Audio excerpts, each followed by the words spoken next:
How to get funded in crypto. Azeem Khan, founder of Ethereum Layer 2 Morph, shares tips about dealing with venture capitalists. There's one topic among entrepreneurs that I found never seems to get old despite countless articles, interviews, and talks given on it. That topic is fundraising. As someone who's collectively raised somewhere between $40 million and $50 million across different projects in the past few years, and with years of experience in venture capital myself, I hope that you find some value in it. Azeem Khan is a company founder of Ethereum Layer 2 Morph, consultant to UNICEF, and venture partner at Foresight Ventures. After recently announcing the $20 million seed round for Morph, an Ethereum Layer 2 using a hybrid optimistic/zero-knowledge rollup and decentralized sequencer, I've had countless entrepreneurs reaching out to me asking how I did it. And so I thought it made sense to summarize some key understandings I have about fundraising itself in a more scalable way. Below are some common themes to understand when looking to fundraise that may help you regardless of the kind of market you're in. The first thing you need to learn is what a venture capitalist does. It's actually pretty boring. VCs invest money their limited partners LPs give them and look to make sizable financial returns. LPs are individuals or entities who provide capital to VCs in the form of an investment. In other words, a VC's job is to take money they are given and turn it into more money for their LPs. In a literal sense, VCs are just middlemen for much richer individuals or organizations looking to allocate funds to a riskier part of their portfolios for higher returns. Now that we have established that a VC is just a money broker for wealthier people or organizations, you need to start to craft a narrative to achieve a similar outcome.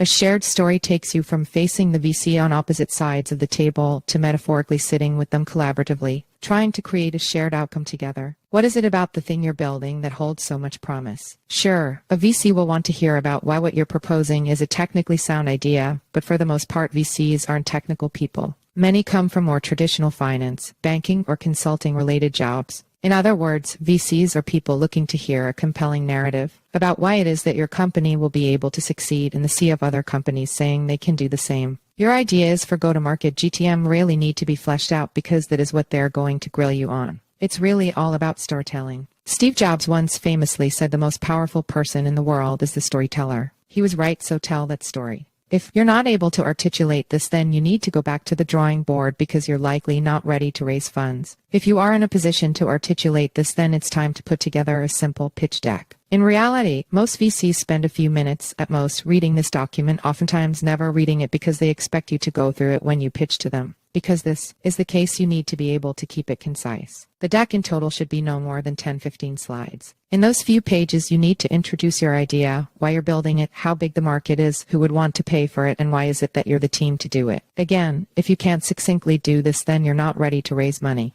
Once you're in a position to raise money, you need to understand which VC funds are even the ones that invest in ideas like yours. Different funds specialize in different verticals. Do your research. Don't be the person who goes to a fund that invests in consumer products trying to pitch them an artificial intelligence company. See also, Chris Dixon talks techno-optimism. The next part of this is how exactly do you get in front of VCs? Well, it's easier said than done, but still can get done. After all, it is the job of a VC to speak to startups, but you still need to take into account how human interactions work with trusted networks. Legitimacy is the scarcest resource, so find a way to create legitimacy. The first principle to take into account here is to understand that warm introductions are almost the only way you're going to have a VC take you seriously. Unless you're in a position where you have a product that's doing excellent in the market already, your objective is to find a way to get warm intros. Reach out to people you've researched, asking to tell them about your idea, and ask if you can get an introduction. At the end of the day, the best introduction to a VC will either be another VC or the founder of a company they have already invested in. One last interesting caveat in this process is that you're likely never going to get outright rejected by most VCs if you've done the above steps correctly. What you'll often hear them say is that they will pass for now, but they'd like to hear what kind of progress you've got a few months down the line. That's because they know they are playing a relationship game to always get access to deals. Because maybe tomorrow your company will be the talk of the town. Just understand that raising money takes time, and your follow-up game is of the utmost importance.